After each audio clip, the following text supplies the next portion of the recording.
Hi there guys, I'm Nikhil from Notion Hub, and in this video, I'll be showing you the most important tips and tricks for your Realme GT 5G. By the way, I've already posted a dedicated video for the best features for this phone where I've talked about all the features offered by this phone. So definitely check out that video as well. Link will be in the description. Now with that said, first I'll start off with the navigation gestures. On this phone, it's called as swipe gestures from both sides, and once you turn it on, you get some extra options at the bottom. Make sure you enable switch to previous app toggle and vibrate on back navigation toggle. And once you're done, this is how the navigation gestures work. To go home, you can swipe from the bottom of the screen. For recent apps, you can swipe and hold. Now to go back a step, you can swipe from the left side or the right side and it takes back a step. For Google Assistant, you can swipe from the bottom left corner or bottom right corner diagonally to trigger Google Assistant. And every time you use these gestures or even the back button, you also get a subtle haptic feedback. Besides that, you can also swipe left or right on the bottom of the screen to quickly switch between applications, just like on iOS. Next, we have a new gesture called icon pull down gesture. Now once you enable this feature, on your home screen, you can swipe diagonally on the left side or right side to quickly pull down all the icons near your finger. It's just a quick and easy way to reach out applications just with a single finger. Next, we have swipe down gesture on the home screen. By default, it is set to search or global search. Once you do a swipe down gesture, you can search for application names or even contacts directly from your home screen. I personally suggest you to change it to notification drawer. Once you do that, you can do a swipe down gesture to pull down the notification bar, which I think is much more helpful. Next, we have dark mode. You can enable it from the notification toggles or directly from the display settings. And once you enable the dark mode, all the system UI elements change to dark mode. Even some of the stock applications like phone dialer, messaging application also change to dark mode, and even some Google applications like Play Store or YouTube switch to the dark mode automatically. Dark mode helps your phone look much more cooler, helps you save some battery, and puts less strain on your eyes at night. Next, we have always on display. Now just like the name suggests, it's a feature that puts a clock on your lock screen all the time. Now here's a quick preview. From settings, you can also change the clock styles, and you can also schedule it to automatically turn on and turn off at a specific time to save a little bit of battery. Next, I'm going to show you different ways to take a screenshot on this phone. So first, we have the normal way where we can use the buttons.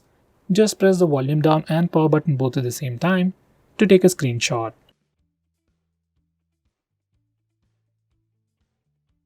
Next, we have 3-finger screenshot gesture. Now this feature is enabled by default.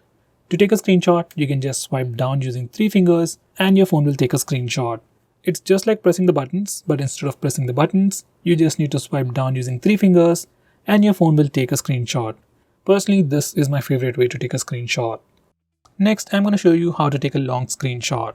For that, first take a regular screenshot and then click on the preview. Now select scroll. Now you need to scroll the page, and once you're done, you'll get a long screenshot. Finally, we have partial screenshot. To take a partial screenshot, just place 3 fingers on the screen for a second and then slowly swipe down. Once you do that, you'll get a preview window and then take a partial screenshot. You can also resize this preview window to get an accurate screenshot. Next, I'm going to show you how to disable lock screen magazine, or you might even call it dynamic wallpaper on the lock screen. First, here's a quick preview of the lock screen, and every time you lock your phone or every time you come to the lock screen, we see a different wallpaper. Some people like it, some people don't, especially I personally don't like it. So if you're like me and if you want to disable it, this is how you can disable it from settings. And now, here's the lock screen once again, and no matter how many times you come to the lock screen, we will have a fixed wallpaper. Next, I'm going to show you some camera gestures. First, we have touch. Once you enable this feature, we can take a picture by just touching the preview screen. It works for both the rear camera and even for selfies. Next, we have the palm gesture, which only works for the front camera, and it's great for taking selfies. Just enable it and then show your palm to the front camera, and your phone will take a picture in just 2 seconds. And here's a quick preview of that once again. Next, I'm going to show you how to trigger Google Assistant with the power button. Just enable this toggle. And now press and hold the power button to trigger Google Assistant. If you press and hold the power button longer, we will see the power options. If you are using navigation gestures, this is pretty useful.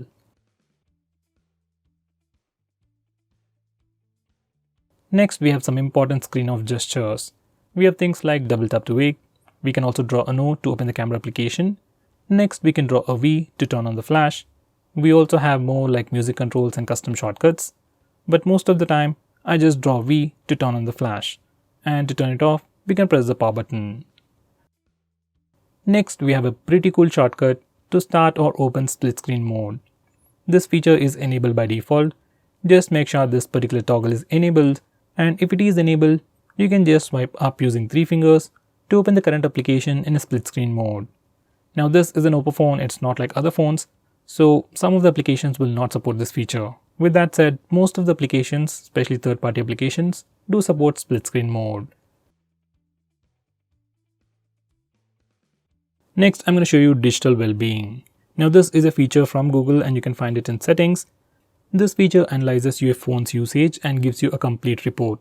It shows you how many times you've unlocked your phone, how many notifications you've got, how much time you're using your phone, and which apps you're using the most. So with all this information, you can know your usage and you can also limit your usage using this feature, which is a pretty cool thing. So let's say if you don't want to watch videos on YouTube for more than 1 hour in a day, we can put up such restrictions using this feature. Next, we have wind down. This is another feature from Google, which will help you sleep faster at night. Using this feature, we can schedule our phone to turn on grayscale mode and do not disturb mode automatically at a specific time. This is something I would definitely recommend you to try. Next, I'm going to show you how you can change your default apps. Whether you want to change your default launcher, default browser, or anything, for that we need to first go to settings. Once you're in settings, select app management, then select default apps. Now from this page, you can change your default launcher, default SMS application, browser, and so on. I would definitely recommend you to change your default browser to Google Chrome. Next, I'm going to show you how to display the battery percentage on the status bar. For that, go to settings, then select notification and status bar, and then enable this toggle. Once you do that, we can see the battery percentage on the status bar. In the same way, if you want to see the network usage on the status bar, enable this toggle. Next, I'm going to show you how to display the RAM information on the recent apps page. For that, go to settings, then select additional settings, and now enable this toggle. Once you do that, we can see the RAM or memory information in the recent apps page. Next, I'm going to show you how to record the screen on your phone. For that, first go to the toggles. And if you can't find the screen recording option, you need to click this button over here and search in the extra toggles. We have a dedicated toggle called Start Screen Recording. Just bring it up. And now we can start video recording just by using this toggle. Just click it and screen recording should start in 3 seconds. If your phone asks for any permissions, just grant them all. Next, I'm going to show you how to stop applications from automatically restarting in the background. For that, you need to first open Phone Manager. You can find it on the home screen or in your app drawer. Once you open it up, select Privacy Permissions, then select Startup Manager. Now from this page, we can start or stop applications from automatically restarting in the background. Personally, I'll enable this toggle for apps like Truecaller, WhatsApp, or Instagram, and disable it for everything else. So guys, these are the most important tips and tricks for your phone. If I missed out on anything important, do let me know by commenting below this video, and definitely check out my video on best features. Link will be in the description. Now with that said, if you're planning to buy this phone, please use the link in the description. It always helps the channel. If you want us to make any specific video, tweet out to us with the hashtag AskGreedyTech on Twitter and we will try to make it as soon as possible. I'm Nikhil from GreedyTech signing off. Have a nice day.